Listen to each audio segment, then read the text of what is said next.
What up, everybody? What up, everybody? What up, everybody? Welcome back to another episode of AC Reviews the World. I'm your host, AC the Engineer, and this is episode 55. Let's give it a round of applause. Yep, it's episode 55 now. Moving straight along, trying to get closer to episode 100. Hope everybody's having a good week. It is Friday, October 17th, 2025. And it is at the end of the week, y'all. It's at the end of the week. Hopefully everybody has a good day today. If you got to work on the weekend, like I always say, hey, go get that money. If you're off, hey, enjoy your weekend. Hey, and try to be productive or just relax. You just got to do what you got to do. We got a lot of things to talk about today. Got parking lot fights. We got 17 arrested pedophiles. Triple murders in Dallas. It's a crazy world. It's a crazy world. But what do I always say? We got to review the world together. A little later than usual. Started around 7:15. My body just would not get up. But we up because we can't miss. We cannot miss.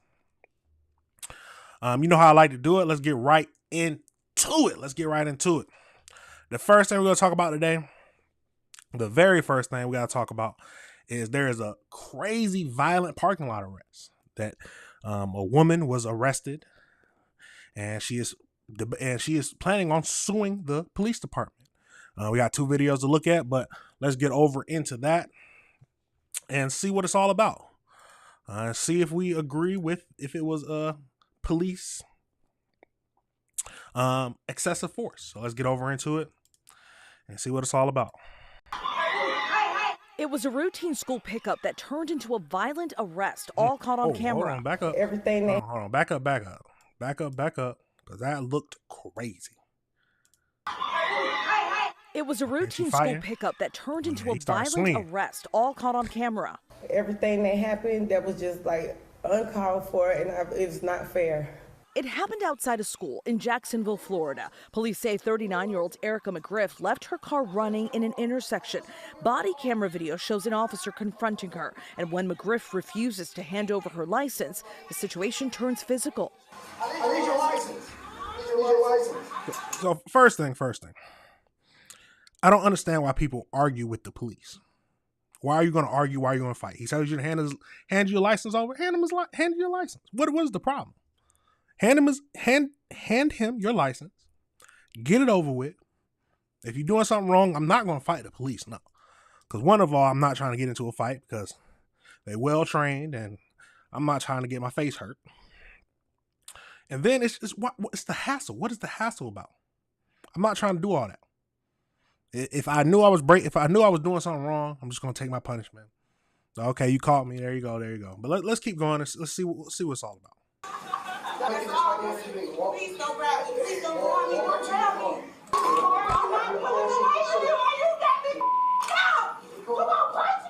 Hold on, back up.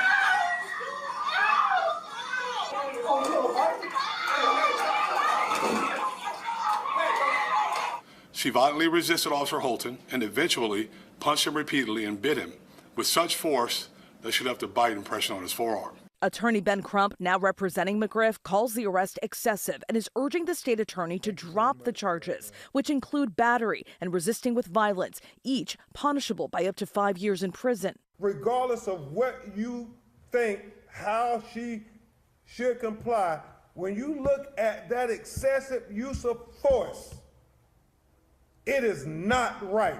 All I was trying to do was get my daughter out of school without getting wet, drenched in the rain. But the sheriff's office says the officer followed department policy. He followed the rules. He followed the laws. That video is so disturbing. McGriff's lawyers claim there's been a pattern of excessive force in the department. Let's get over into this next video and see. It's from a different news article and see if we can news company network. I'm trying to say the right word. And see if we can find learn any more details, because there's sections of it look bad. Yes, but you can't look at one section. You want to look at the whole thing. Let's get into it. A woman was arrested outside of her daughter's school in Florida. It all stemmed from a parking dispute. Now the woman is suing the Jacksonville Police Department, claiming the officer used excessive force.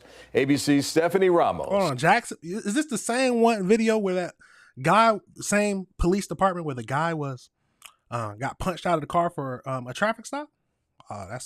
Has that story. It was a routine school pickup that turned into a violent arrest, all caught on camera. Everything that happened, that was just like uncalled for, and it's not fair. It happened outside a school in Jacksonville, Florida. Police say 39-year-old Erica McGriff left her car running in an intersection. Body camera video shows an officer confronting her, and when McGriff refuses to hand over her license, the situation turns physical. I need your license. I need your license. Please don't grab me. Please don't go on me. Don't tell me. They're using the same video. Come on, punch me. Let's back that up a tad bit. Because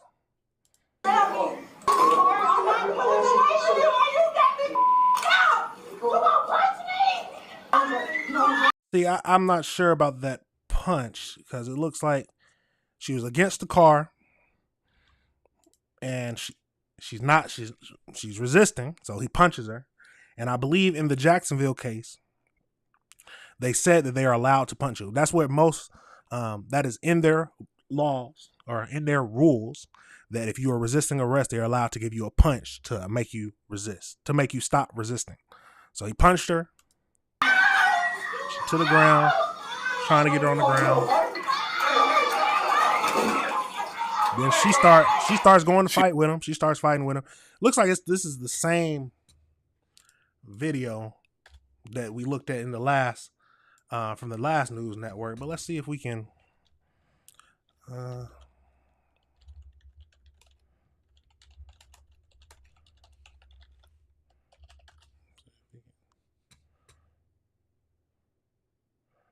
okay, so yeah, let's go over to Twitter, or X formerly known as Twitter, and give us a little bit more different view that we can look at.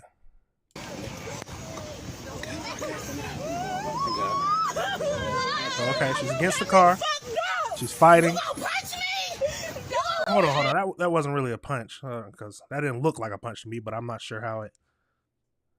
Okay, so he's got her head, head against there. Let's come on. You got me fucked up. You gonna punch me? I don't know about the force, but that didn't look like a punch. It looks like he was trying to get her head against the car, what they usually do. You gonna hit me. You gonna hit me. You gonna hit me.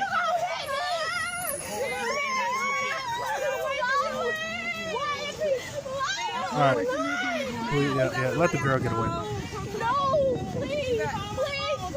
What's her number? Hey, you hiding my arm. You hiding me.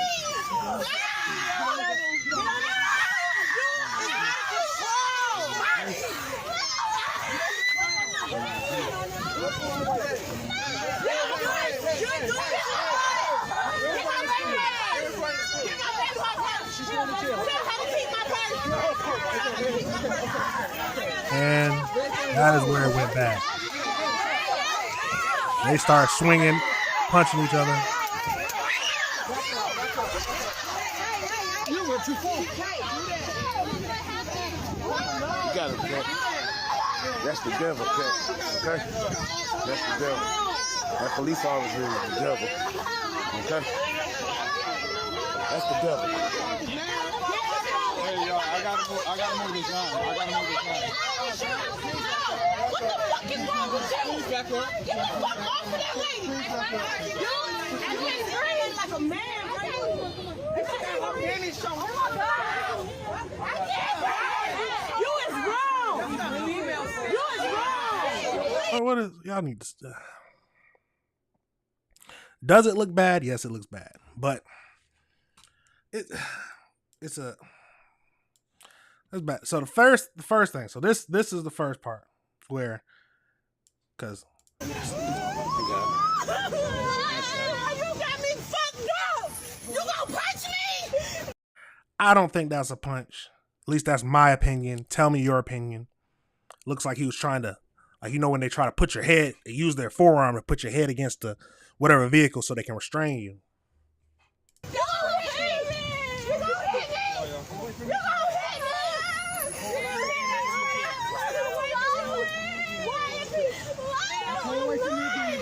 You got somebody else to call? No, please, please. What's the number? What's her number? What's her number? 707. Hey, you hiding my arm? 707. You hiding me? He's trying to do a lot to get her on the ground. All right, I think we've seen enough of it. Now, do I think he did too much?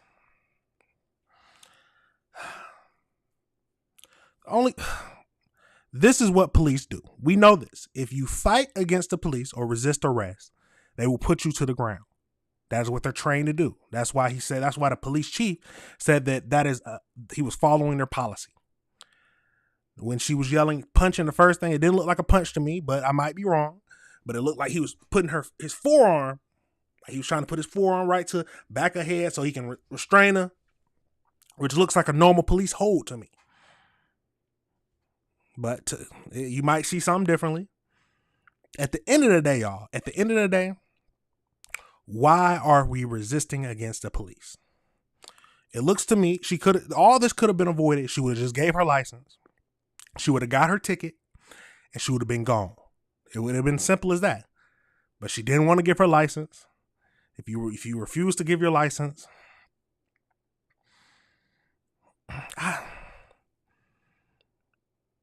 and he's trying to, that's the question. Okay. If you refuse, that's the question. If you refuse to give your license to the police, are they allowed to restrain you? Do you feel like that? Do you feel like they are allowed to restrain you, to get your information? Should he have just let her keep going or go about her day? Because the whole thing stemmed from her blocking. I believe she blocked the road. Hold on, let's go over to that news article one more time and see. Go over to that news article. See what. It was a routine school pickup that turned into a violent arrest, all caught on camera. Everything that happened, that was just like uncalled for, and it's not fair. It happened outside a school in Jacksonville, Florida. Police say 39-year-old Erica McGriff left her car running in an intersection. Body camera video shows an officer confronting her, and when McGriff refuses she left her car running in an intersection?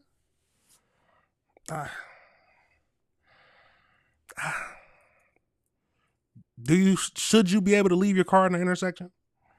No. At the end of the day, y'all, all this could have been avoided. That is my opinion. All this could have been avoided. Why are you fighting against the police in the first place? Give them your license. You did something wrong. It's illegal to leave your car running in an intersection. Just leave your car. Yes, it was raining. People want to do it. People would want to do that so they can not get caught in the rain. But it's against the law. It's against the law. Should he have manhandled her like that? I mean, that is what they're trained to do. Doesn't look like because at first when she was like, "Why are you punching me?" It didn't look like a punch to me. It looked like he forcefully put his hand up there. It didn't look like he was, he didn't try to, he didn't do the, at the end of the day, like I said, you should listen to the police. Listen to the police. Why are you fighting? All this could have been avoided if you would have just gave him your ID. Gave him your ID, he would have wrote you a ticket or he would have told you to move your car. She's like, "Oh, I'm going to get my kid." No, move your car right now. But as soon as he tried to get her and bring her back to the car, she started fighting and all that went downhill from there. Do I think she has a case for excessive force? I don't think so. I don't think so. I don't think people will, when the actual people look at it, I don't think they'll call it excessive force because she fought a lot. It didn't look like he physically started swinging at her until she started swinging at him. At least that's my thinking. Let's see. She got up, put her in a hold, trying to get her on the hold. I'm just looking back at the video. Oh, what is that?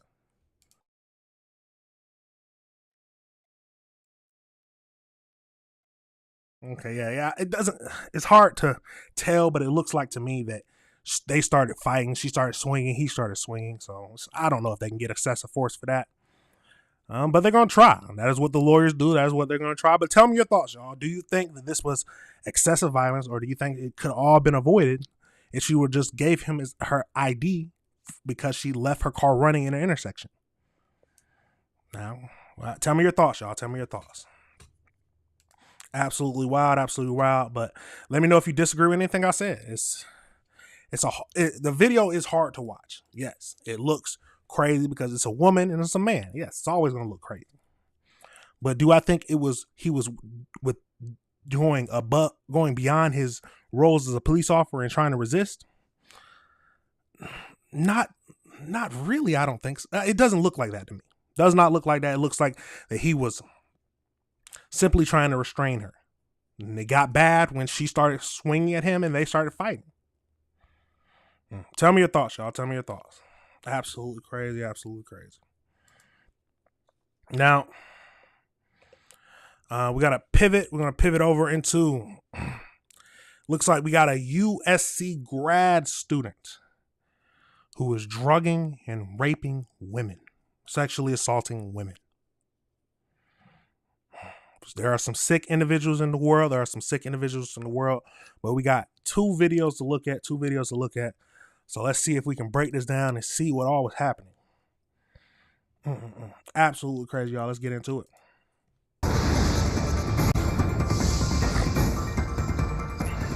Breaking news, the LAPD is announcing the arrest of a suspect who's accused of sexually assaulting multiple victims. Investigators believe that suspect may be responsible for even more crimes. And they are asking the public to help identify more victims. KTLA's Kimberly Chang is live in downtown LA with more on this breaking story. Hi, Kimberly. Hi, LAPD officials just wrapped up a news conference here at the downtown headquarters. They did announce that they have arrested a USC international student. Take a look. They released his photo earlier this morning and identified him as 30-year-old Shijie Wang, a graduate student at USC. They say he was arrested August 28th. Now, police say that there were multiple sexual assault victims between 2021 and 2025. Wang is accused of using drugs to cause victims to be unaware of their surroundings, and that's when police say he sexually assaulted them. Now, he is facing 8 felony counts, including rape. They wouldn't give details about the victims or say whether or not they were students, but LAPD did confirm that they started this investigation after receiving a tip in January from German authorities. They wouldn't elaborate what the connection is, but did say that the suspect, who is a Chinese national, has traveled to Germany before. Now, after his arrest in LA, robbery homicide division. Hold on. So you telling me this man was assaulting women in Germany, and then they ended up giving the police a tip? So he's just an international rapist? Sick individuals in this world, y'all. A grad student, Chinese national. Yeah, send him to the pen. That's all. It's absolutely served search warrants in the University Park area, and it's believed that he stayed there but may have had another place where he was living. Here's more from that news conference this morning. Take a listen. Links to activity that the German police became aware of. They shared it with our authorities here. And our individuals here, both in the FBI and in our robbery homicide division, picked up the case at that point. We're not looking at this individual for drug trafficking. We're looking at him facilitating these sexual assaults by means of utilizing intoxicating substances and drugs. Now, they wouldn't give any information on what types of drugs were used. They also would not say how many victims there are. They did say that's in the single digits. Now, Wang is in custody. He's being held without bail. Again, LAPD believes that there are additional victims and they're asking for the public's help. Reporting live in downtown. If anybody is, without bail is 100% correct.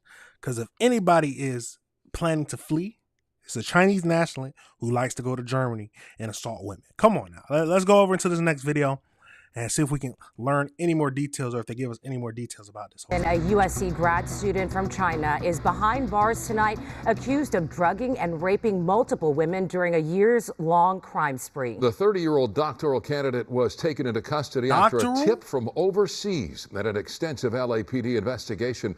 Rick Chambers live at USC with more on the charges and the search for additional victims. Rick. Yeah, Micah, that investigation's been underway for 9 months. Now, detectives decided that they had enough to arrest this young man in August. He's now been charged. He's in jail tonight, and the search is underway now for more victims. I would suspect that this individual was an opportunist. He's talking about Sihei, or Stephen Wang, who for years now has allegedly been attacking young women around L.A. Whenever the individual developed a relationship with someone, he took that opportunity to drug them and sexually assault them. So like the 30-year-old Wang is a USC grad student, a Chinese national here on a student visa. I'm always worried about it because that's just like a woman's instinct, so I try not to go out late at night, or I'm always around people that I feel safe with. It does make me feel uneasy just because you never really know when something can take a dark turn when you're just trying to have fun. Wang was arrested after a tip from German federal police. What that connection is, though, investigators aren't saying. But LAPD robbery homicide detectives then searched Wang's home. Evidence was recovered at Wang's residence that corroborated his involvement in drug-facilitated sexual assaults of multiple victims, dating back to 2021 and continuing into 2025. Wang is now facing 8 counts so far of the 4. I said it took them 9 months to do an investigation. I want to know if he assaulted anybody within those 9 months while they were investigating. I don't know now. That's rape and sodomy of at least 3 women. We think there's a high likelihood that there are going to be other victims identified, if not here in the immediate LA region, nearby. Which, of course, is a concern for young ladies out for a night of fun with friends. Trafficking is a big thing right now, so just being cautious of who you want to let into your inner circle, because you never really know the true intentions of someone. You never know who you can trust, and you would think like, oh, in a university, in a private school like USC, like this stuff wouldn't happen, but I guess that just shows you like evil people are out there anywhere. Wang has already pled not guilty to the charges and is being held tonight without bail. He has to. Now, she was 100% correct. 100% correct. Evil people are everywhere, and you got to be prepared, and you have to don't let your guard down until you truly know someone. But sometimes that doesn't help. Because even if you think you truly know somebody, they still can change. And they can be a horrible person just lying in wait for you to let your guard down. Sounds like he was using date rape drugs to, after he started talking to women, just put it in their drink. Terribly sick bastard. Terribly sick. And then they said they got a tip from the federales at Germany. And I'm assuming, this is my thinking, they haven't supported this thought, or they haven't corroborated this. That sounds like he was doing the same thing over in Germany. Same thing over in Germany. They was on to him, and he fled the country, came back to United States to go back to his USC, University of Southern California, as soon as they was on to him. So that's why they gave the tip over to the LAPD. You never know. He was a doctorate student. He would have got a good job, came out, could have got him a wife. But it's not what's on some people's mind. Some people's mind are in a terrible place. Some people's mind are sick. Some people's mind is sick. Yeah, throw the book at them. It sounds like they need to throw the book at them. Doing that on campus, multiple women. Yeah, throw the book at them. Throw the book at them. Let me know your thoughts, y'all. Let me know your thoughts. It's a tragic scene. Very tragic. But it just goes to show you never know what someone is truly capable of. Absolutely wild. Absolutely wild. Now, let's see if do they give us any more?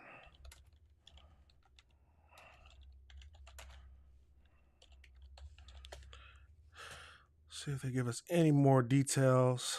You already know we got to look and see if there's anything else. Let's see if Fox has anything worth mentioning. Okay, yep. So let's go over to this article, y'all, and see what else we can learn. So as you can see, a Chinese national who has been studying in the United States has been charged with drugging and sexually assaulting several women over a 3-year span, prosecutors said Wednesday. They announced federal charges against Wing, 30-year-old, a Chinese national pursuing a doctorate at the University of Southern California. He is accused of slipping in caps. He is accused of slipping drugs into victims' food and drinks before assaulting them between 2021 and 2024. Wing faces 8 felony counts, including forcible rape, sodomy by use of controlled substance, and sexual penetration by the use of anesthetic or drugs. The police told reporters that they were first tipped off by Germany, who said that they believed he could be the man behind a string of similar assaults. So that's what I said, a string of similar assaults. LAPD Alan Hampton said that the authorities believe that Wang was an opportunist who drugged his victims before allegedly sexually assaulting them.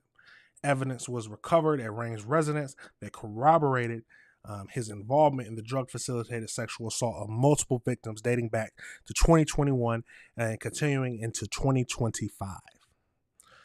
He was arrested on August 28th and pleaded not guilty at September 2nd arraignment, court records show. He is being held without bail pending a preliminary hearing and is set for January 14th, 2026 at the Fultz Criminal Justice Center in downtown Los Angeles. Prosecutors said that 3 women have been identified so far, but investigators believe there may be additional victims. If convicted as charged, Wang faces 25 years to life plus 56 years in the California State Prison. He will require to be a registered sex offender for life, and the district attorney office asked any other possible victims to come forward. The robbery homicide division has handled the investigation. A USC spokesperson said the university is cooperating fully with law enforcement and that Wing has been barred from campus during the ongoing investigation. The DA office urges anyone with information to call the detectives. No one should ever have to deal with trauma of being drugged and sexually assaulted and stripped of their ability to consent, Hoochman said in a statement. Fox News Digital has reached out to Los Angeles District Attorney for comments. So, like what I suspected, Germany, he was doing the same thing over in Germany. They told the LAPD, and that's when the investigation started. Be careful who you are around. Be careful who you decide to let your guard down around. Because there are sick people in this world. Y'all. But let me know your thoughts on that whole situation, y'all. Let me know your thoughts. Absolutely crazy. Absolutely crazy. But now we got to pivot. We just talked about a rapist.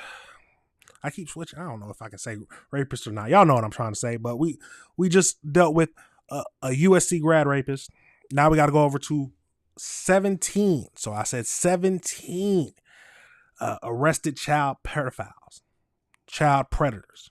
So they were arrested. So let's get over into that. We got a video to look at, or 2 videos to look at about this whole situation. There are some sick individuals. I'm going to say this all the time. There are sick individuals in this world. Oh, hold on.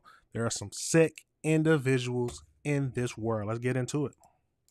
There has been a major crackdown on child predators in Bensalem, Bucks County. This morning, officials with the Bensalem Police Department, the district attorney, and others detailed recent investigations. So far this year, 17 criminal arrests have been made for unlawful contact with minors and other offenses. 6 of these investigations started with tips from the National Center for Missing and Exploited Children. We are proud to say 11 of them are the direct result of our proactive and aggressive attempts to locate, identify, and arrest child predators. Of the 17 arrests, only So it looks like that was a very short video. Let's go over into this next one. 6 men possessed and distributed child pornography, according to police.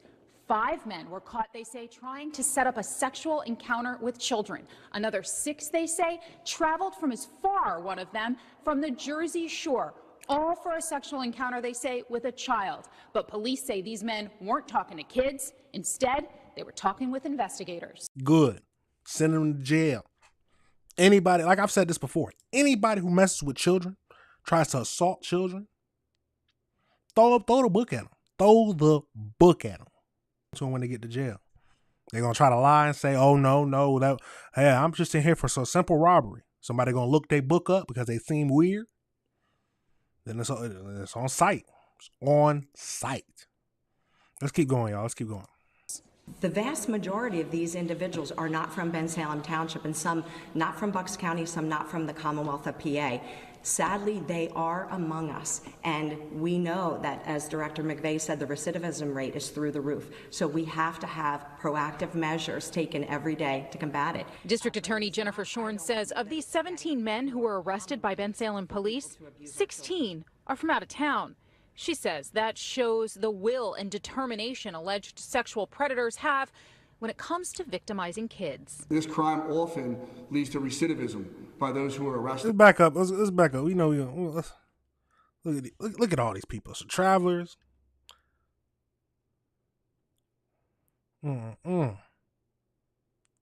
Soliciting sex from a minor. Possession or dissemination of child pornography.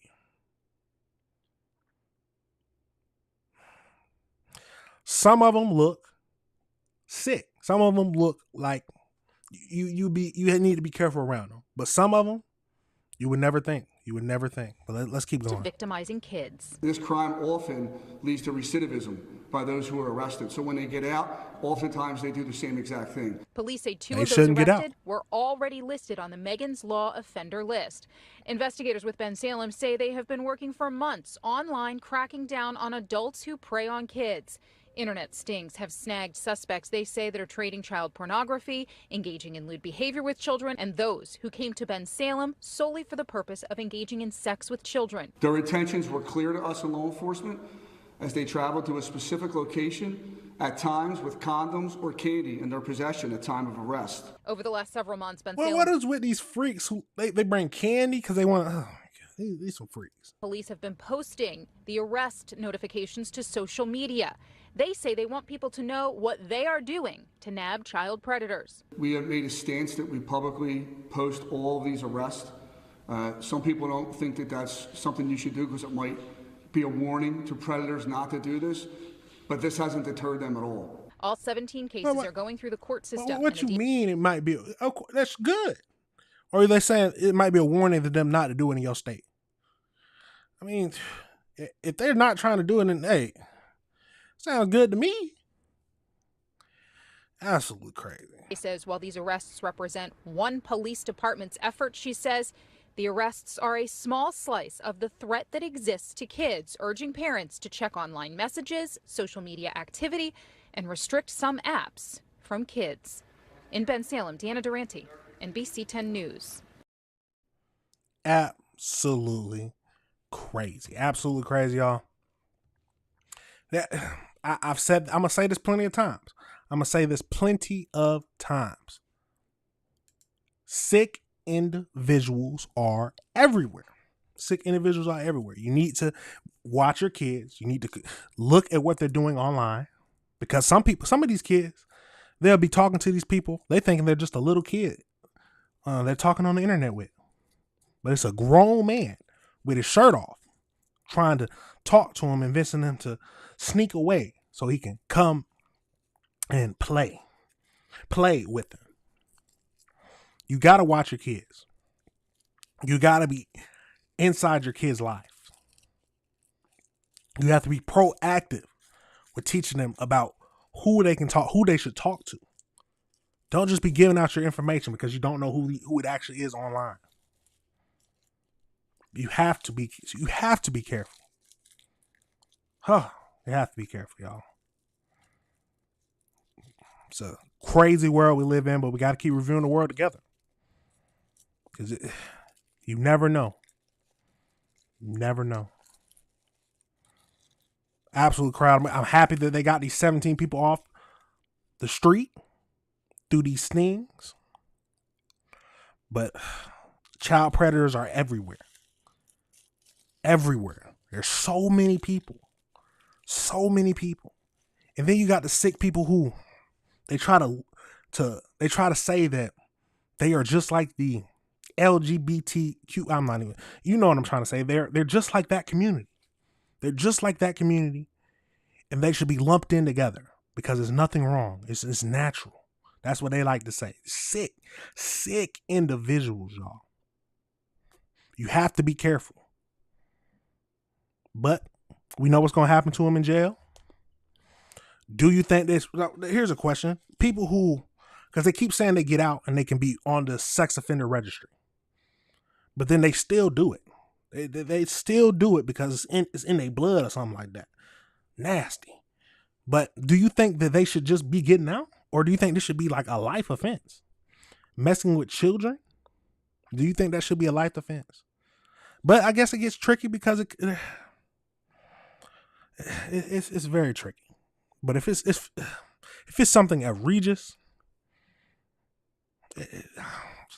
sometimes it feels like this should be a life offense. Am I the only one thinking that? Let me know your thoughts, y'all. Let me know your thoughts on that whole situation. Let me know if you disagree with anything I said. Remember to hit that like button, subscribe button, hit that notification bell so you can be up to date on all these videos. Because we got to review the world together, y'all. We have to review the world together. And we got to look at this stuff. It's horrible, but we have to look at this stuff and be prepared. Be prepared. Absolutely crazy. But these are people who didn't even know the victims. We got to pivot over into a mother. A Florida mother has been charged with making her daughter perform sex act on video. Creating child pornography. Forcing her daughter to. It can be your own parents. It can be your own parents. Let's get over into this video and see what kind of sick person this woman is. Tonight, first up here at 6, and mother sits up behind bars here at the Pinellas County Jail this evening, facing a pretty unthinkable crime. 41 counts here total. All these charges related to child pornography, including capital sexual battery. All of them involving her 11-year-old daughter, her own daughter. For that reason, we are not showing or naming the woman, but we were there as she made her first appearance in court today. And we want to warn you, details of this case are extremely disturbing, and they may not be suitable for younger viewers. Fox 13's Kaylee Tracy was in the courtroom when the charges were read, some of which are punishable by death. A warning, the details of this case are graphic and frankly disturbing. The child's father, the husband of the suspect, he was in the courtroom today, visibly upset. Sheriff Bob Galtieri says he didn't know anything about it, but the sheriff says that these crimes, child pornography crimes, are unfortunately all too common. These cases are the worst cases of child abuse. Pinellas County Sheriff Bob Galtieri detailed a disturbing child pornography case Tuesday. A Lelleman mother is charged with 41 counts involving her 11-year-old daughter. The mother created at least 14 videos of her 11-year-old daughter posing at the mother's direction.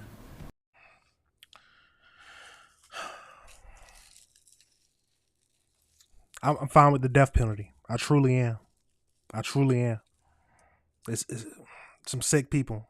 A mother, 11 years old? Nah.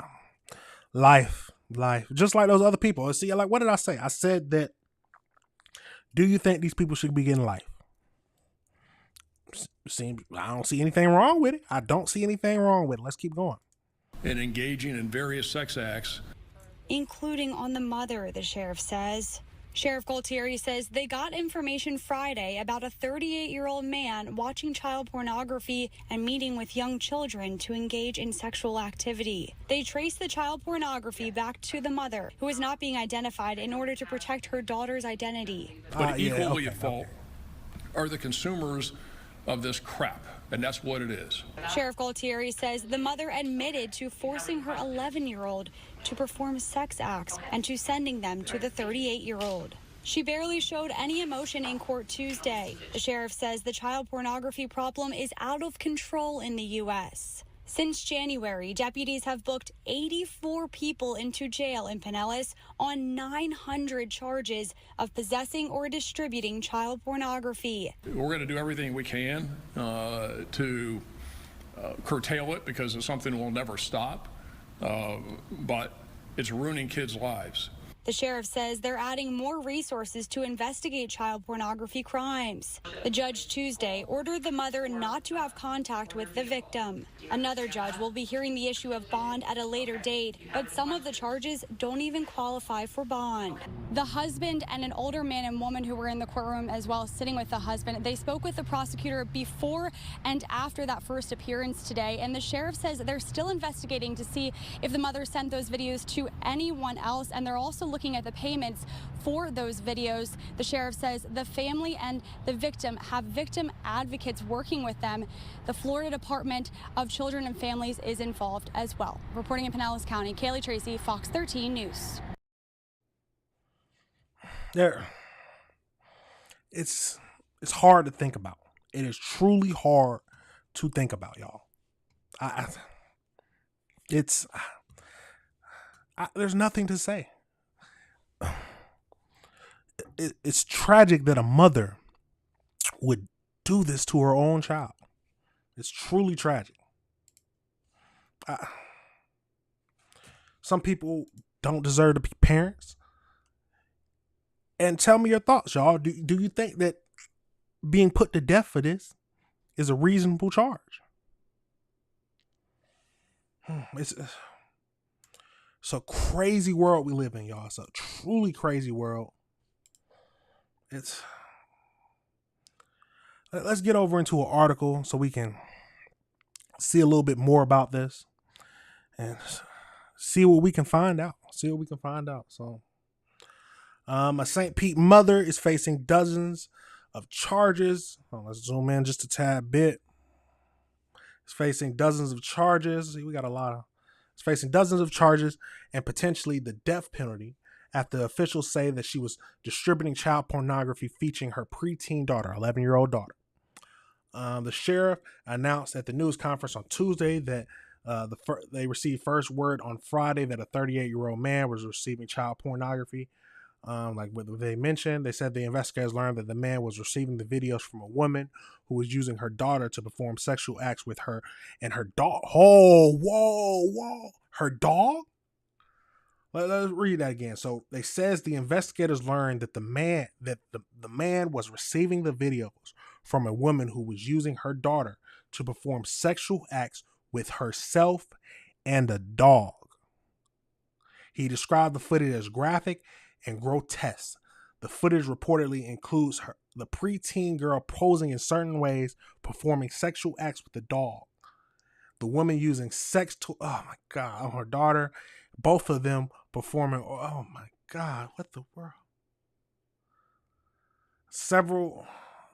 PCSO served a search warrant at the woman's home Monday morning and arrested her after she admitted the involving her daughter in a sexual act. She now faces 41 charges, including 4 counts of capital sexual battery, with each count carrying a maximum penalty of death.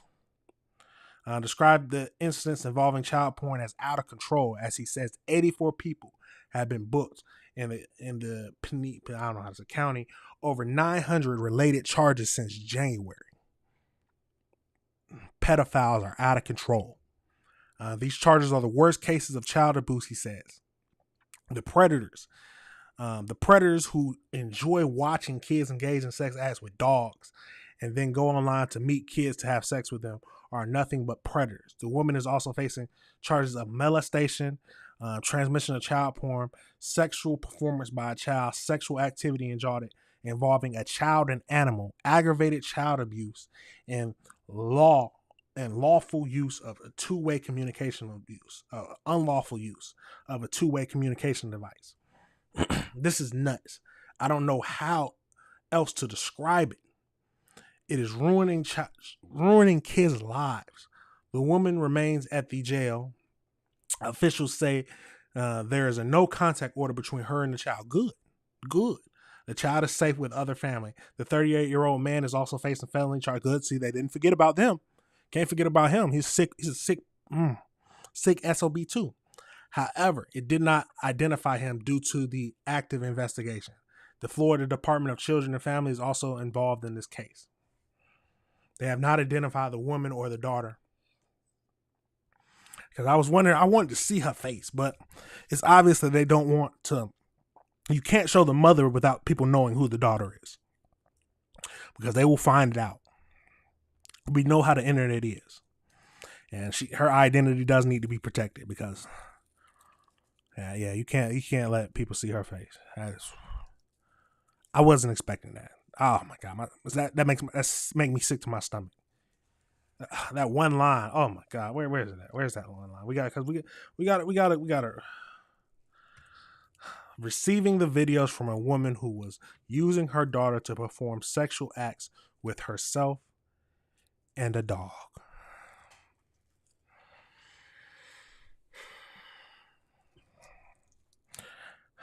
I was about to say protect your kids, but she obviously was not protecting her daughter. She obviously didn't care about her daughter's safety. She obviously was a sick individual herself. And I don't see anything. I don't see anything wrong with the death penalty, to be honest. I don't see anything wrong with it. Let me know your thoughts, y'all. Let me know your thoughts, because that is a sick story. That is a truly sick story. And we got to pray for the world. We got to pray for the world. We got to pray for that little girl, because she's got to go through therapy. There's a lot of trauma she's got to deal with. She's going to have problems connecting with people when she gets older, trying to get into a relationship. It's going to take a lot to heal from this. They said the father was visibly upset, they said. But where was he? Was she just staying with him? Did she not confide in her father about this? Or did she didn't think she could confide in her father about this? Did he not know about it? Where's the other family? Did she not tell anyone?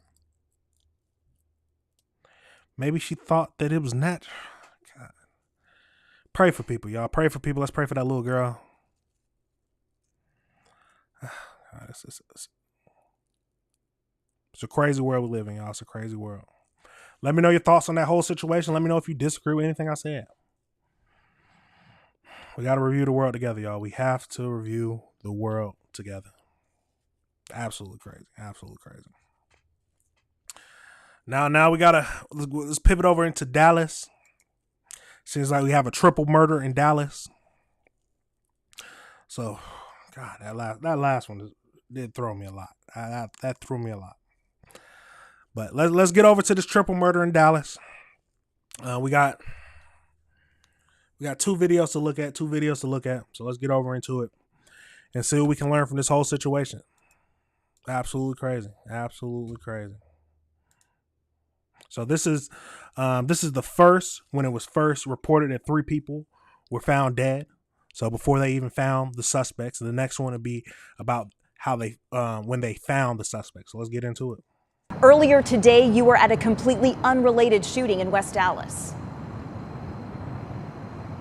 Yeah, that's right, Teresa. This West Dallas family was absolutely bewildered by the violent scene that happened in their front yard. Now, this happened on Bernal Road.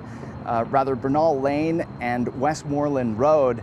And while Dallas police are investigating, the family says that they're left with a lot of questions. It feels surreal. Your heart's pounding. A heart-pounding moment in West Dallas that began with a crash. The family here says there have been many crashes on this busy section of road, but the damage from this one goes far beyond this broken section of fence. Josue Lara asked that we not show his face. He said the crash didn't wake him, not even the gunshots. It was the police knocking on his door just before 6 a.m. So we go outside, and then I start talking to the police. He says there's been a shooting. He didn't recognize the dead man in the van, but there were two others nearby. Just glanced at them, and I said, I don't know them, but I take a deeper look, a better look, and I realized it was my younger brother. My younger brother. And then on the right of him, it was my dad. Father, 47-year-old Pedro Lara Aroa. Loved to use his hands, loved his music. And son, 21-year-old Pedro Lara. He was Army Reserve, but he was trying to go active. Dallas police say they found 3 people dead and that the investigation is ongoing. No suspect information. Josue believes his father and brother were shot while trying to help. They went to go check, trying to help out, lend a hand, because they crashed bad. And now, as his family tries to pick up the pieces, they're left waiting for answers. In Dallas, I'm Luke Clary. Oh my God, absolutely tragic scene. But let's see. They got the suspects have been arrested near Houston. So as we can see, this is what they look like. So let's get over into it and hear who these people are. Dallas police say 2 men have been arrested for a triple murder that happened earlier this month. The 2 men were arrested in Houston. They are now charged with capital murder. 3 men were found shot to death on Bernal Drive. This is in West Dallas, October 5th. Family members say that 2 of the victims were father and son. They woke up to check on a crash. That's when they were shot. Fox 4's Peyton Yeager spoke with the family, and she joins us now. Peyton. Heather, we're still waiting for these 2 capital murder suspects to be transported from the Houston area to right here at the Dallas County Jail. We are told Texas DPS troopers assisted in taking these 2 men into custody. Meanwhile, tonight, a Dallas family is having a sigh of relief. So let me say something.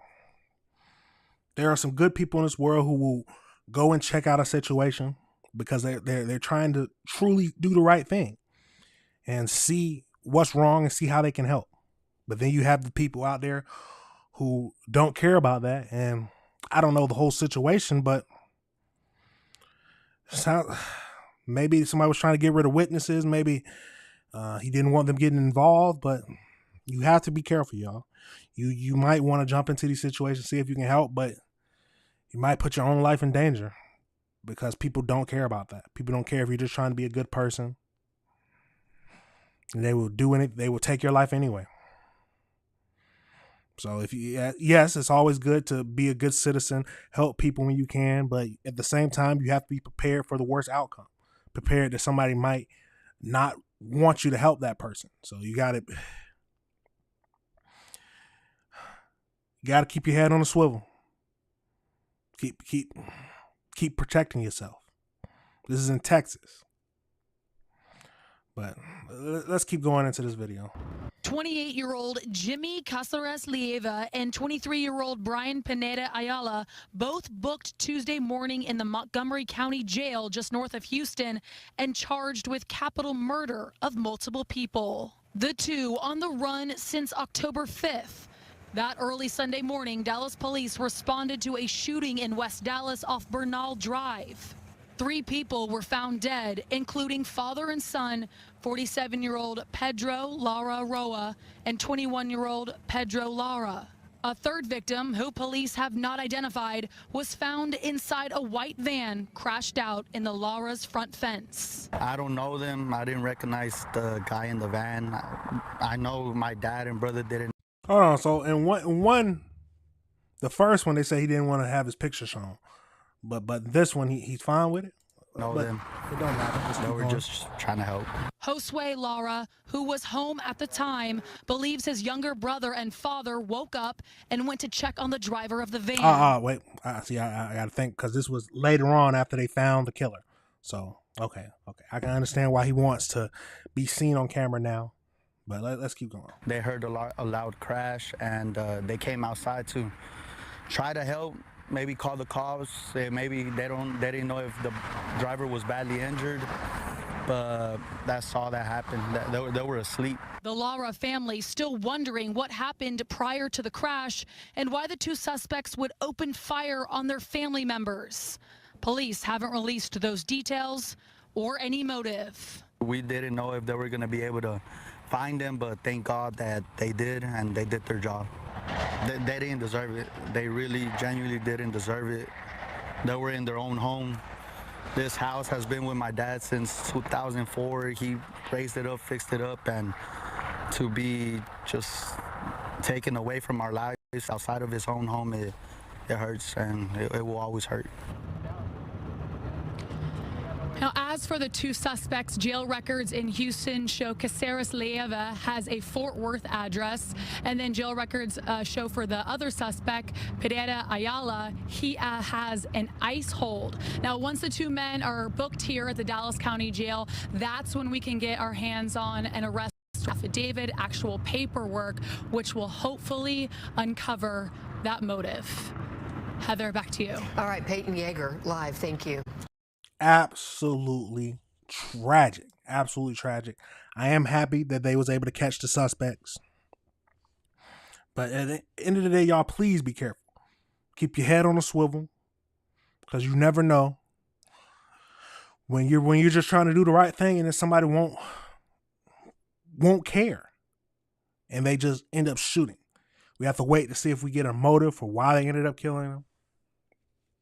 But as of right now, I was looking at several articles.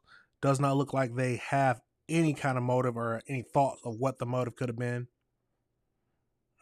Absolutely tragic scene. Absolutely wow.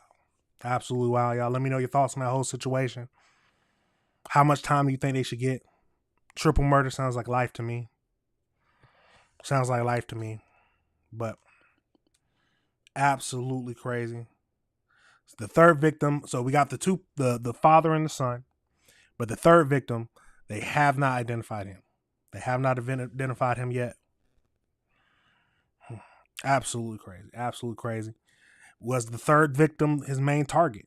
And then because they witnessed what happened, he took their life anyway. That is my main thinking right now. But we won't know until we get more details about this. But when we do get more information, I will share it, because we got to review the world together, y'all. We have to learn about this information. We have to study what's happening. We have to implement how we move. We have to change how we move so we can avoid these situations. But at the end of the day, we can't avoid all these situations. So that's why you have to keep your head on the swivel and try to just be prepared the best you can. Absolutely crazy, y'all. Let me know your thoughts on that whole situation. Let me know if you disagree with anything I said. Absolutely crazy. Absolutely crazy, y'all.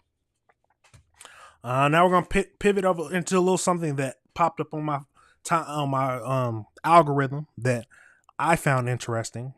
This is video, but basically, let's pivot over into. It looks like there's this one taxpayers. They're trying to get taxpayers to pay for the illegal migrants. So it seems like since the federal government is not sending more aid, because we know how Trump feels about it, that this state is trying to get the taxpayers, the state or county. I haven't deep delve into this whole thing, but the state or county is trying to get the taxpayers to help split the bill for it. So let's get over into this video and see what all this is about. Tell me your thoughts, y'all. Do you think the taxpayers should be the ones paying for this? But let's get into it. Let's get into it. And LA County now passing the buck on its sanctuary policies. It's moving to make taxpayers pick up the tab and start paying rent and legal fees for illegal immigrants. How's this supposed to work? Bill Malusian live there in LA with more. Hi, Bill. Now, I feel like everybody think that I'm paying too many taxes right now. And stuff is, I'm not trying to pay any more taxes.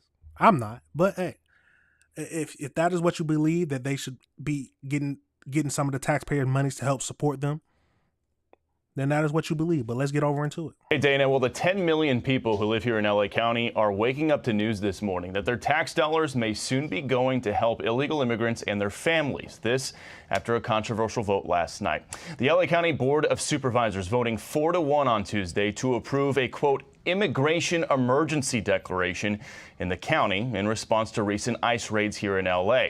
Now, that emergency declaration will give LA County the power to provide taxpayer-funded rent relief, legal services, and other assistance to those the county says have been affected by recent ICE raids. Now, the two LA County supervisors who first introduced this declaration say immigrants in LA have been, quote, living under threat from ICE and help is needed. We have entire families who are destitute because their fathers or mothers were taken from their workplaces and they have no way to pay their rent or put food on the table. The county will take whatever actions we have within our authority. We need to call on our region to stand up and protect our community members. Now, in a statement to Fox News, ICE is blasting LA County's decision to approve this declaration. They write in part, quote, the only state of emergency is the one residents of Los Angeles face after electing officials who give a middle finger to the law. Perhaps the board should supervise funds to support law-abiding fire victims who still haven't recovered instead of criminal illegal aliens seeking refuge in their sanctuary city.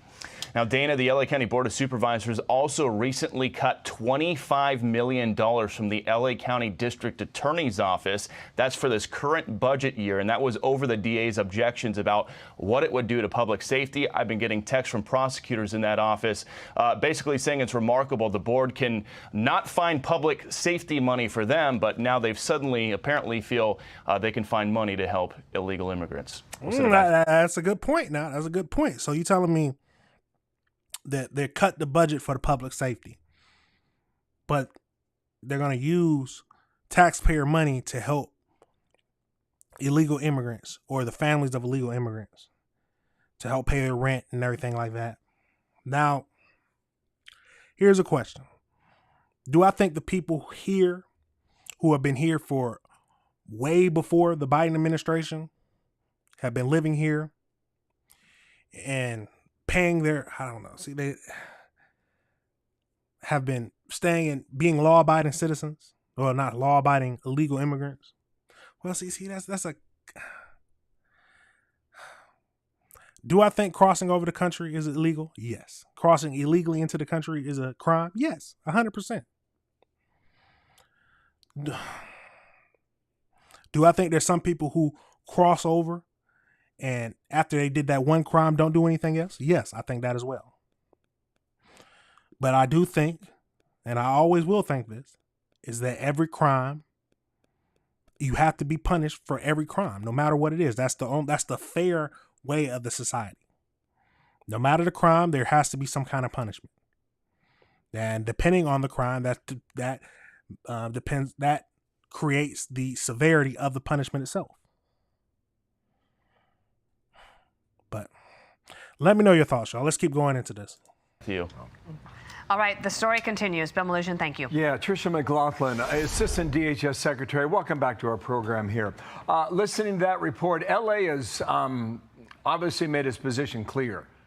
What's the government say about that? What is your position now?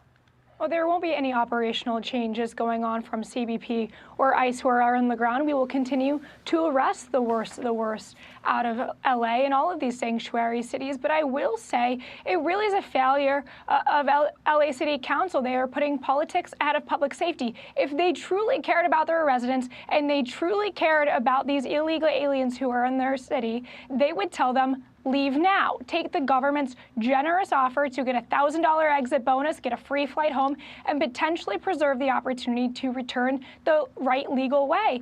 And yet they're just throwing more money at these illegal aliens as there's rampant homelessness in the city of Los Angeles, and it's really despicable. But we will continue to do our jobs on the ground. Our brave law enforcement has been arresting MS-13 gang members, Tren de Aragua. Just a couple of days ago, I saw reports about a number of child pedophiles being removed from Los Angeles. So they're going to keep on doing their work. Okay, so these scenes could get ugly the further we get into this. And we've seen that in other places. However, the cartels are now offering to make payments for those who dox, all right? On screen, here we go. $2 grand for intel gathering and doxing. $5 to $10 grand for kidnapping of ICE agents or Customs and Border Patrol agents, non-lethal assault. $50,000 for the assassination of high-ranking officials. Whew.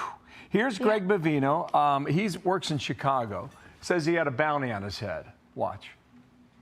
We've got $50,000 bounties on the heads of federal law enforcement officers.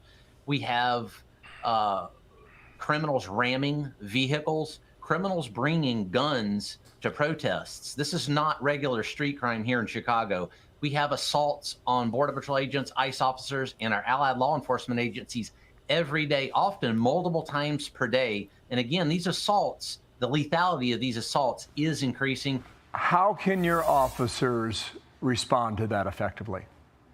Well, there's power in numbers. There's safety in numbers. Secretary Noem, ever since that terror attack we saw in Dallas, she's been hardening our ICE facilities. President Trump has called in the National Guard, a very prescient and great, strong leadership we've seen from the President of the United States. But, I mean, we are seeing a coordinated, highly organized waging of war on our law enforcement on the streets of Chicago. These men and women are simply enforcing the rule of law and doing their job, and yet there's these foreign terrorist networks who are going after them. They're using a tiered system of bounties to go after them, whether it be doxing their family members, kidnapping, even murdering these brave men and women. But I think it is incumbent upon J.B. Pritzker and the mayor out of Chicago to tell these cartels, to tell these Mexican drug rings and criminal rings, not in our city. Get out. These are American law enforcement, and we will not stand by for this. But they continue not to just put politics ahead of public safety, but ahead of humanity. This is un-American, and these leaders really should be standing up to these narco-terrorists and these Mexican cartels. So what I'm seeing on the video here, we see a lot of action outside the buildings. I don't think we hear enough about who's inside the building. Yeah. Who are you taking into custody? Who are you apprehending? Is it the worst of the worst? Is that a little person? It is truly the worst. Back it up. What did I just see? Hold on. What did I just see?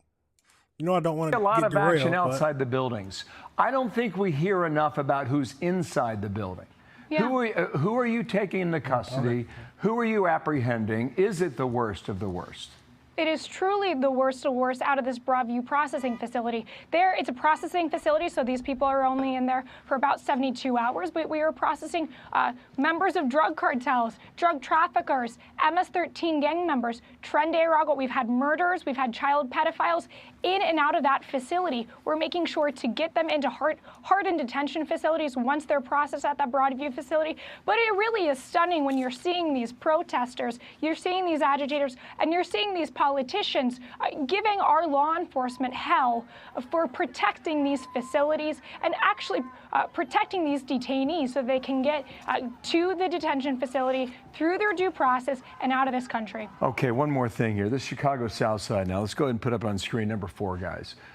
So these were apparently 2 illegals who took their car and they rammed into agents. Screen left is the driver, Venezuelan illegal alien, gave an order for removal. Is that August of 2024? I do believe it is. Screen right, the passenger, Venezuelan illegal alien.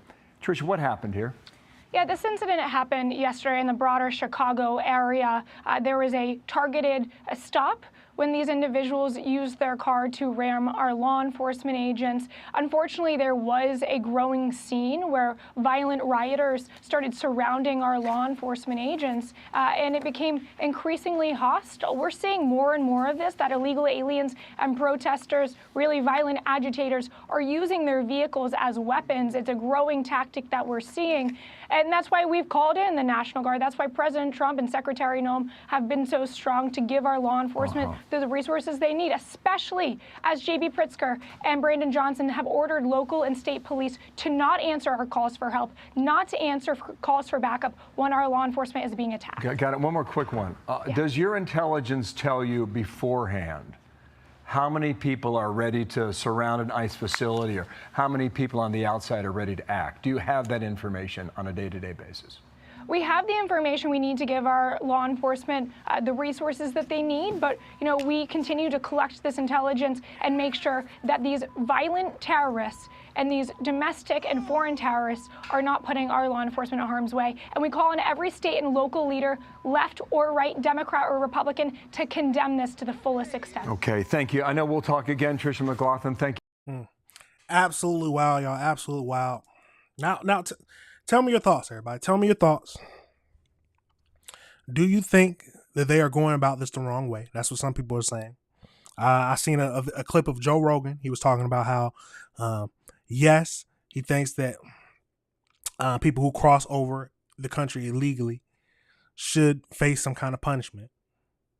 But he said that the people who have been here for like 40 years, doing their jobs, just working, trying to support their family, should be, I guess, find a way to help them get citizenship. My view is simple. At some point, no matter what kind of crime you do, if you committed a crime, you have to be prepared to face the consequences. Like I said, I do think there are some illegal immigrants who came over and just simply did their job. They do their job, go home, support their families, which is great. I think they should have gone through, at some point, just gone through the process of trying to get legalized citizenship. I don't know what that process is because I've never had to go through it. Now, I don't know if it was just too hard or if it was just, it wouldn't have worked because they came over here illegally in the first place, or how it would have been. But I think anybody who commits a crime has to be prepared for the punishment that can come. No matter when it comes, you have to be prepared for the punishment that will come because of you committing that crime. Now, do I think the immigration system needs to be better? It needs to have some changes? Yes, of course. But at the end of the day, if you commit a crime, you have to be prepared for the punishment. If I break into somewhere and then I get away, but then they end up finding me, I'm not going to be complaining about, after I broke into somewhere, I didn't do anything else. But you still broke the law the first time. Is it tragic that some of these families are getting broken up? Yes. Yes, it's tragic. But that's something you had to prepare for, I would think. You prepare, if you broke into somewhere illegally and then they finally find you, I would think that you were prepared that this was a possibility. And the taxpayers having to put some of this money, how do y'all feel about that? The taxpayers of LA County, they didn't want to spend more money for the public safety, the police and everything like that. But they want to use some of your money to go to help pay the rent and help support the families. Now,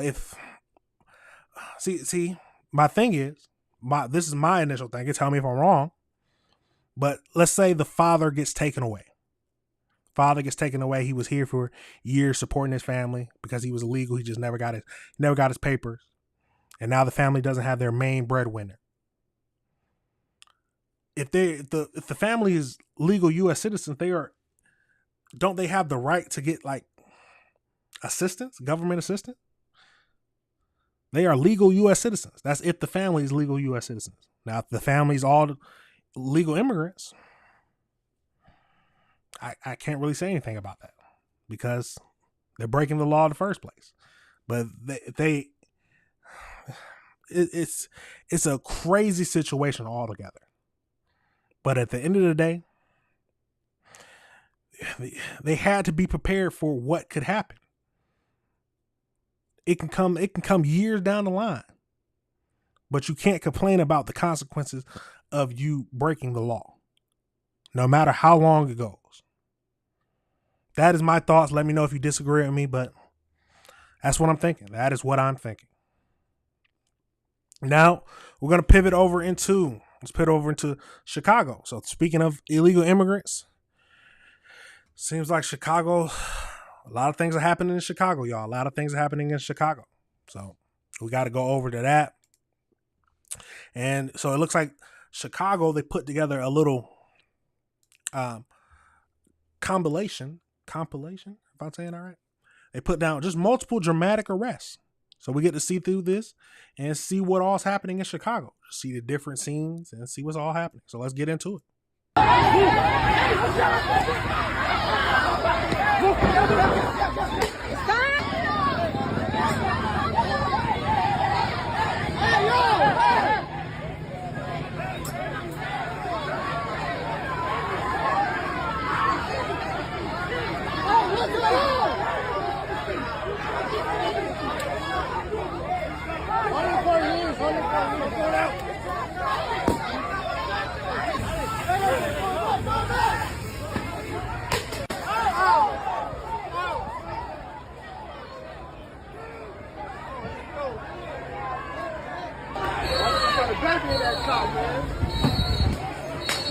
Hey, come on, get back!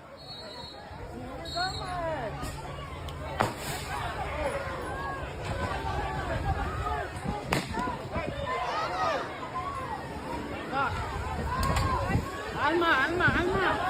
Where is she at? I don't know.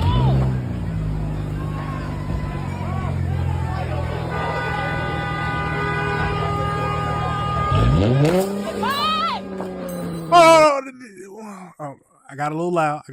I'm sorry about that. Did I just see what I think I saw? Did they just have a baby out there?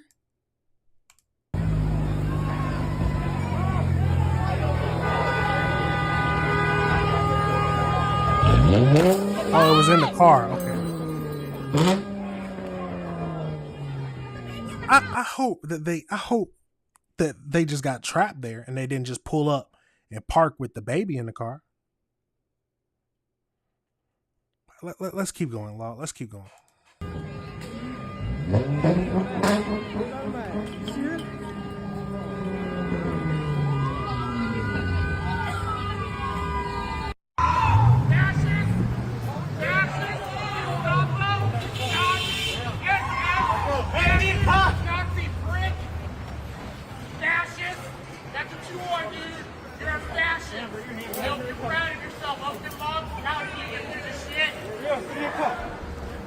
Let's back that up a tad bit. Pull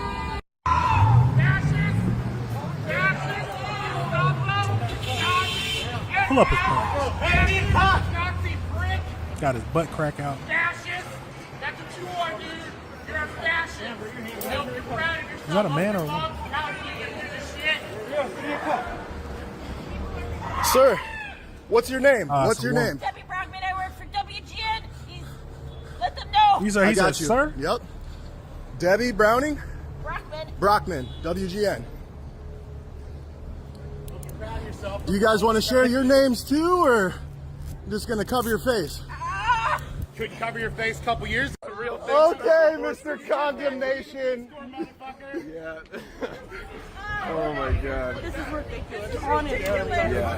Stop. Good job. I hope you learn Seriously, get the fuck out. Fuck you. Get out of our... Hopefully your wife and children make it home.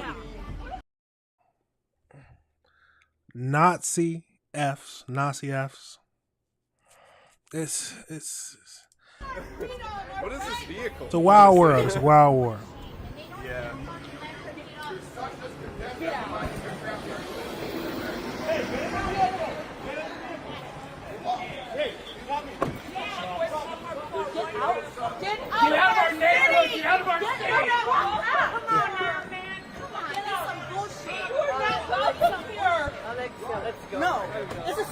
fucking bullshit.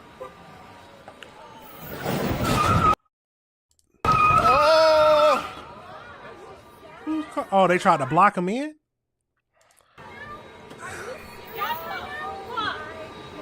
Yep. I do have a question. Why do these people got so much time on their hands? I gotta go to work. I ain't trying to be at protests like this. Let's keep going. Their license plate is about to get paid. Yeah. What's your... about to get paid? You're gonna get paid. It's gonna suck. About to get that. He blocked him in, didn't he?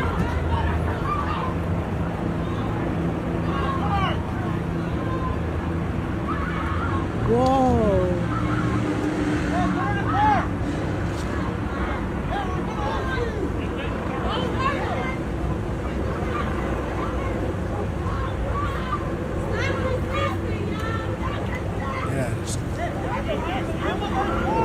At the end of the day, stop. Don't resist. Don't resist, because that is liable to get you punched in the head.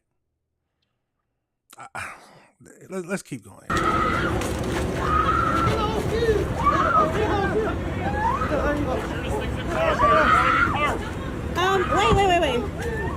Wait, you guys came to the school to do this? Do you have a warrant? They haven't asked for a warrant. My name is Jocelyn from Cicero. They don't have a warrant. They didn't ask for one. They forcefully opened the door of the truck. It was locked. It was locked. You're going to record this. Don't get any closer from me, all right? Like, cool? Just stay back, please. You're being arrested for impeding. How did they force me? Yeah, but you guys came to the school? They forced us out of the How, if it was locked, how did they forcibly open it? car. They were following us. They were upset. Whoa. I said, help me. Help me.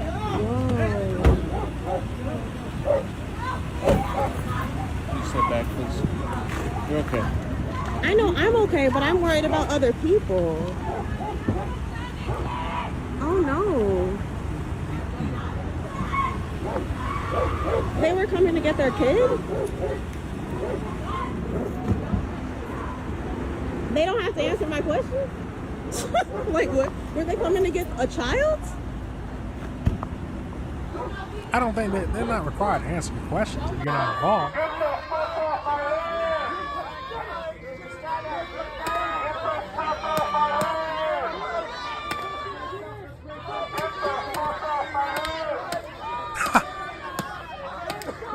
I didn't mean to laugh. I'm sorry. I'm sorry.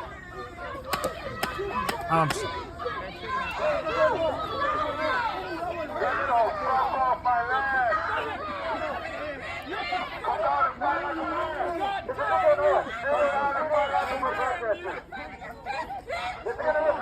Look at the lady. Oh, shit.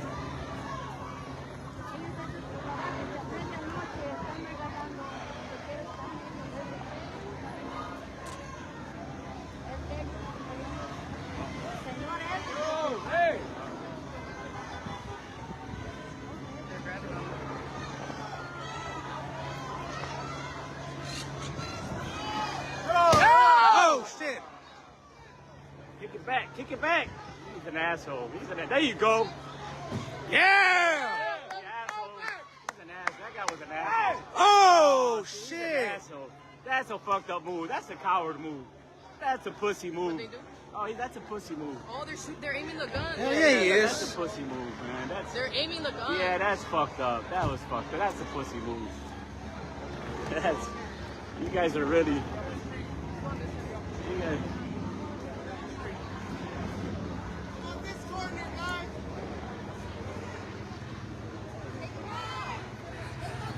Absolutely crazy, y'all. Absolutely crazy. Tell me your thoughts, y'all. Tell me your thoughts. I've said this before. First of all, I don't know why all these people got so much time on their hands. Do I think it's fine for you to peacefully protest? Yes. I don't like to believe that if they were just peacefully protesting, not blocking their path, just standing on the side, holding signs, not throwing things at them, that they're not gonna do anything crazy violent. That's what I like to believe. Now, some people are saying things. Some people saying things differently. That these people are being unprovoked, immediately just lashing out. But let me know your thoughts, y'all. Let me know your thoughts. Do you think ICE is going overboard, or do you think they're just doing their job? I've said this plenty of times. Any kind of crime you do, you got to be prepared for the consequences. And no matter what you do, if you're protesting and you throw something at them, you got to be prepared for you to get arrested. If you try to block their vehicles, you got to be prepared for them to ram through you, to arrest you and mess your vehicle up, and then they ain't got to pay for your damages. All actions have consequences. They can be good, they can be bad. And you got to be prepared for them. You have to be prepared for them. But absolutely crazy, y'all. Absolutely crazy. It's a crazy world. But let me know your thoughts. Let me know if you disagree with anything I said. Let me know if you disagree with anything I said. Now we're gonna pivot. We're gonna pivot over into, we got a violence in a homeless encampment. Yeah, we got violence in a homeless encampment. I believe some people were hurt. I don't know if there was any deaths or anything like that, but we got. Hold on, let me see. I'm going out of order. You got violence in a homeless encampment. I don't know if there was any deaths or anything like this, but let's get into it and see what we can find out about it. We got 2 different videos to look at, so let's jump into it and see what we can learn. Okay, we're at 6600 Harwin on an officer-involved shooting. This all happened, the initial traffic stop that we're going to talk about happened around 2 o'clock. The shooting happened around 2:10. My name's Lieutenant R. Wilkins, Willkens. Okay. So right over here we have Near a homeless 2-man unit that stopped a basic traffic stop. They stopped one male individual in a car, pulled him over here at the entrance of this big alleyway at 2 o'clock. They're on a traffic stop, doing what we do on traffic stops. Nothing crazy about that, and that had nothing to do with the shooting. While these officers are on the traffic stop, back in the back of the alley, there's kind of a homeless encampment area back there. They see one male distance from the group start shooting towards a group of people. One of our officers shoots 5 times towards that individual that's actually shooting at people. He only shot 5 times, gets on the air. Everybody, you know how that is. Once shooting happens, people start running. Officers got here quickly. They were able to detain one individual we have in custody right now we think possibly is our suspect. We found a pistol over here. We also found a holster. There's quite a few casings down here where this individual was shooting his firearm. That individual was not struck. Now, we did find 3 individuals that were hit. So we have a 28-year-old female that's pregnant that was shot in the lower back and in the leg. Oh, wow. We have another male that was shot in the ankle who's 35 years old, and we have another male that's 57 shot in the leg. So a total of 3 victims that were shot. They've all been transported at local hospitals, so prayers for them. But the officers did stop the shooting. And again, a lot of investigation to be done. All our units are out here doing that right now. So there's more information to come. But as of right now, again, traffic stop, officers on viewed the shooting and down the alley. Our officer discharged firearm 5 times towards the suspect who was doing the shooting. We have 1 male in custody we believe to be the shooter, the suspect, and we got 3 victims from the shooting that are at local hospitals. So if I'm understanding everything right, they weren't even, it was just a traffic stop at one point. And then they look, turns back, and then down the alleyway near homeless encampment, they see somebody, just a random, right place, right time, they see somebody start shooting. Immediately go right to that incident and start shooting at him.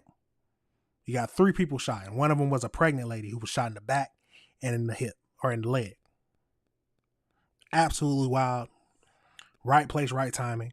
They don't know it sounds like they don't know for sure if they have the suspect, but they are pretty sure. That's what they're thinking. But let's get over into this. Let's get over into this next video. Leonard, you're a wild man. Let's get over into this next video and see what else we can learn. Well, good morning. We have breaking news today. 3 people hurt in a shootout with Houston police overnight in southwest Houston, actually not far from the KPRC 2 News studios. This morning, we're working to get answers, including who shot who during the chaos. Thanks for joining us. It's 6 o'clock right now on this Thursday. I'm Owen Conflenti. And I'm Sophia Ojeda. That shooting happened just a few hours ago off Harwin Drive near the Southwest Freeway. That's in the Sharpstown area. Let's get right out to KPRC2 News reporter TJ Parker, who's been talking with police all morning long. TJ, what's developed since we last spoke with you? Yeah, so we're going on 4 hours now since police have been out here investigating this shooting. We got out here an hour after that shooting. Actually saw it on my way into work this morning off the Southwest Freeway. But what we've been watching is officers walking up and down this alley where this shooting took place with their flashlights as they continue to investigate. But this all started with a traffic stop with this car that you see behind these police officers here off of Harwin.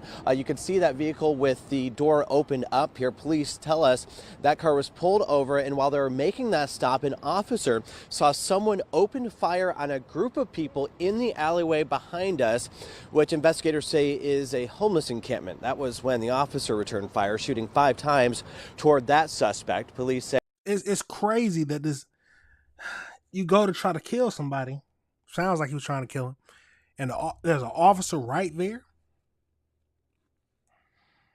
Sounds like somebody wanted you to be arrested. This is crazy. Let's keep going. All of this happening within a span of 10 minutes starting around 2 this morning. So this is what the scene looked like a few hours ago. Investigators say 3 people were shot in that alley. A 28-year-old pregnant woman hit in the back and leg, a 35-year-old man shot in the ankle, and a 57-year-old man shot in the leg. All 3 were taken to the hospital. 1 remains critical. The other 2 are expected to be okay.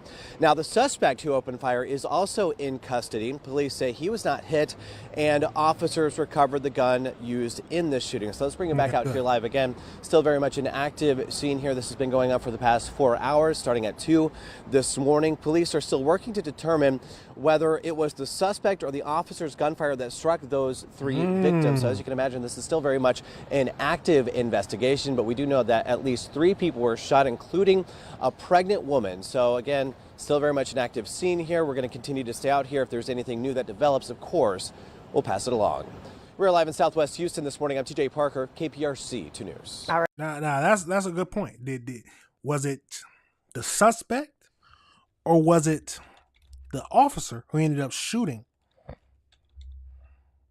Let's see. Yeah. So you already know we gotta look to see if we can find out. Encampment. See if we can find. Let's get over into this article. Let's get over into this article that we can find and see what more details we can learn from this. Let's see what more details we can find. Because it sounds crazy. It sounds crazy. And we got to look into it. We got to look into it. So let's get into it. Oh, let's see, that one ain't even got anything. Let's see. Let me see. Yeah, that's the one. Let's get into it. So, let's see. 3 people were shot in a Southwest Houston alleyway on Thursday morning, according to police, who say a nearby officer heard shots and intervened. According to the Houston police, the shooting happened on Harwin Drive around 2 a.m. Police said it all happened as 2 officers were pulling someone, and during the traffic stop, the officer reportedly saw a man shooting towards a group of people in the alleyway.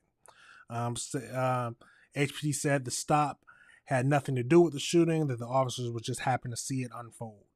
The department said an officer shot 5 times towards the guy who was shooting, but he wasn't hit. I don't know how far he was, but I would think that the police have better accuracy than that. 5 shots and they didn't get 1 suspect. I mean, they didn't hit the suspect once. But hey, they might have been dark. They might have couldn't see. I don't know. A lot of questions, but let's keep going. While these officers were on a traffic stop back in the back of the alley, there was a kind of homeless encampment back there. They see one male distance from the group and start shooting towards the group of people. One of our officers shot 5 times towards the individual that was shooting at people. He only shot 5 times and gets on air. Everybody you know gets on the air. Everybody you know when that happens, people start running. Yeah, well, it sounded crazy. Authorities said 3 people were shot, including a 28-year-old pregnant woman, 35-year-old man, and a 57-year-old man. And they were all reportedly taken to the hospital. The police officers are still investigating whether the victims were hit by the shooting of the suspect or the officer's gunfire. As for the suspects, Wilkins said that they do have a man in custody who they believe to be the shooter, but they are not released any information yet. The police said they found a pistol in the man used along with the holster. Absolutely crazy, y'all. Absolutely crazy.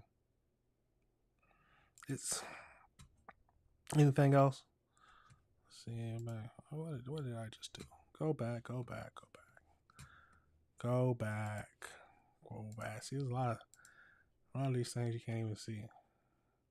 Well, let me know your thoughts, y'all. Do you think it was actually do you think he was shot by? Do you think the 3 people were shot by the officer, or do you think he was shot by the man who just pulled up the gun?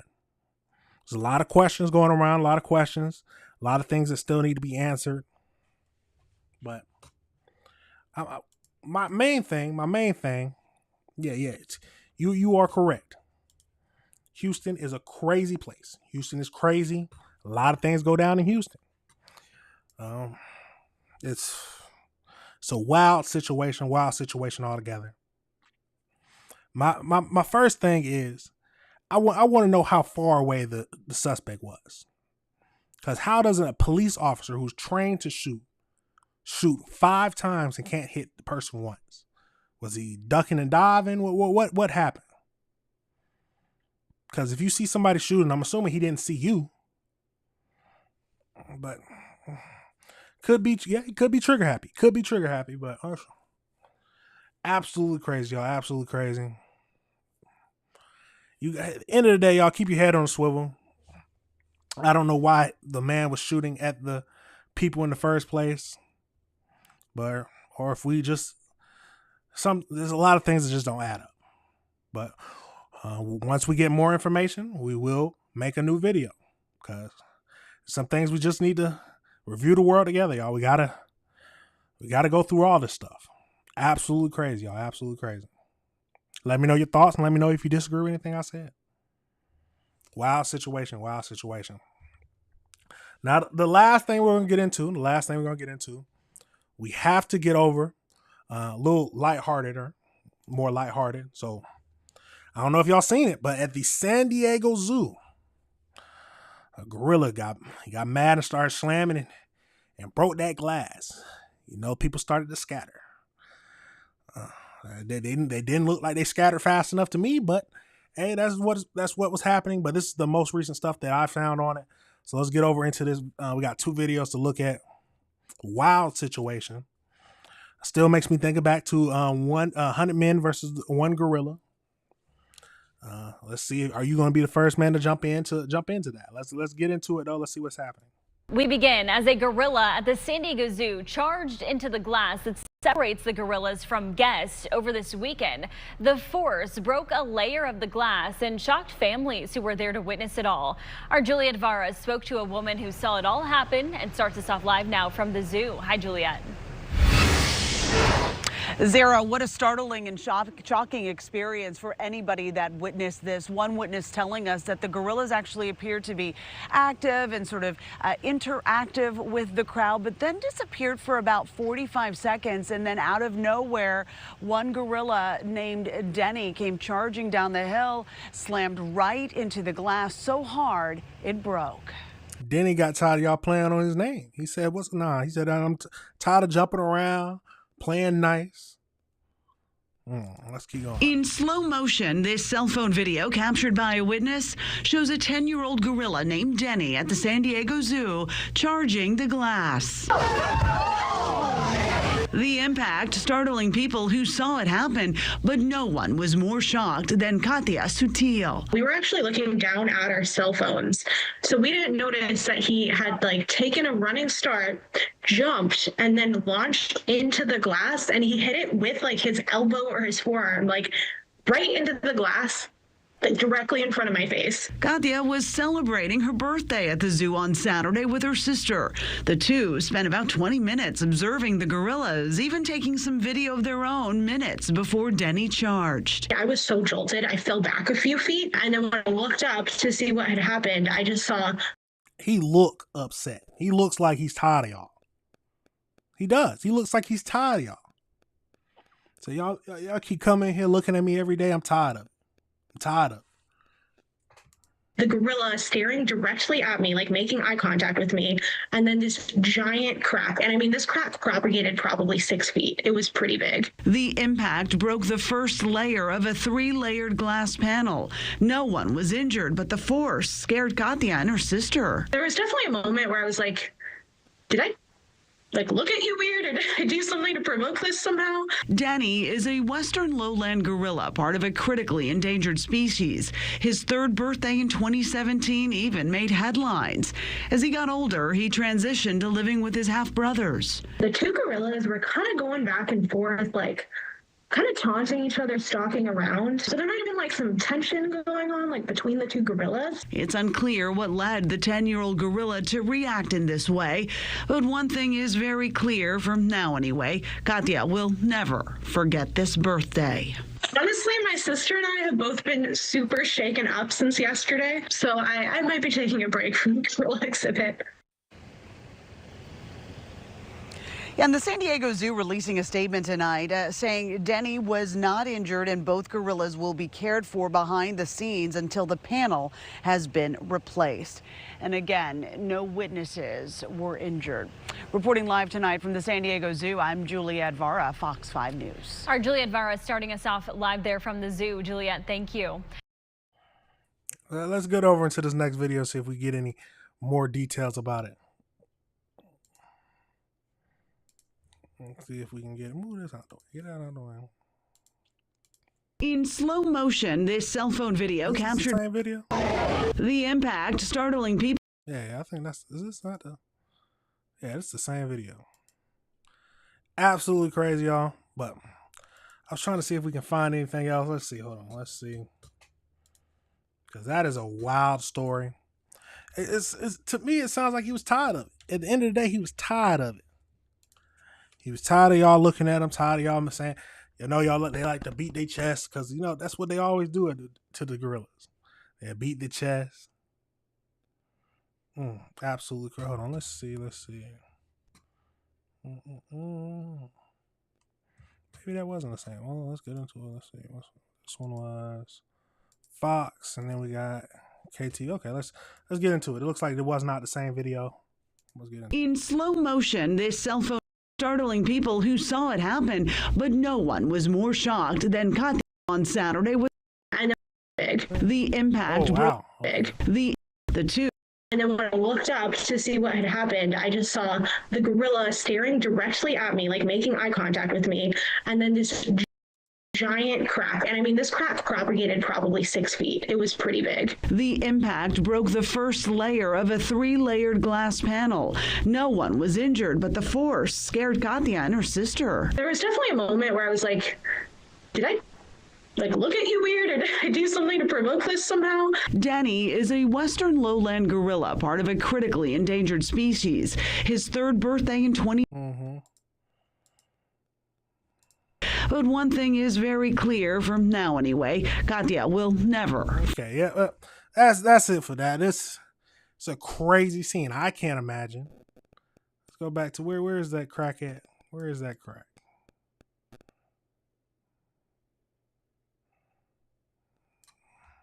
Injured, but the force scared Katya and her sister. There was definitely a moment where I was like, did I There it is. And I mean, this crack propagated probably. Absolutely crazy. Look at that crack. Absolutely wild. Yeah, it would have scared me too. I would have left immediately. Ain't no need for me to stay in the zoo no more. The zoo day is over. Because I'm immediately, as soon as he hits the glass, I'm like, yeah, he's going to do it again. I'm gone. He's going to do it again, and I'm not trying to be a statistic of the one dude who got killed because the gorilla broke out and got mad. He's trying to be like Caesar. Absolutely crazy. It's a wild world, y'all. It's a wild world. And then you can't treat these animals like, can't be out there treating these animals like they won't mess you up if they get loose. If they get loose, it's over with. He'll snap you like a twig. He said, y'all been looking at me all this time. I've been telling y'all to pass me snacks. Y'all ain't never passed me snacks. Acting crazy. Y'all must be y'all must be playing on my name. That's what he said. Absolutely crazy, y'all. Absolutely crazy. But that is it for the show today. Let me know if you disagree with anything I said, y'all. Let me know if you disagree with anything I said. But it's a crazy world we live in, y'all. It's a crazy world. But at the end of the day, we got to review the world together. We have to review the world together. You already know these videos will be broken down. So you can rewatch it. You can rewatch the live stream. You can watch the video that comes out. Absolutely crazy. Absolutely crazy. Y'all already know I got to play the outro, but y'all have a good rest of y'all Friday. Y'all will be back here tomorrow at 8 a.m., 8 to 8:30. So we got more videos to review because crime never stops. The world never stops. And we got to keep reviewing the world together. But that is it for now, y'all. Have a good day. And peace. Remember, I'm AC. This is AC Reviews the World. I'm AC the Engineer. Peace.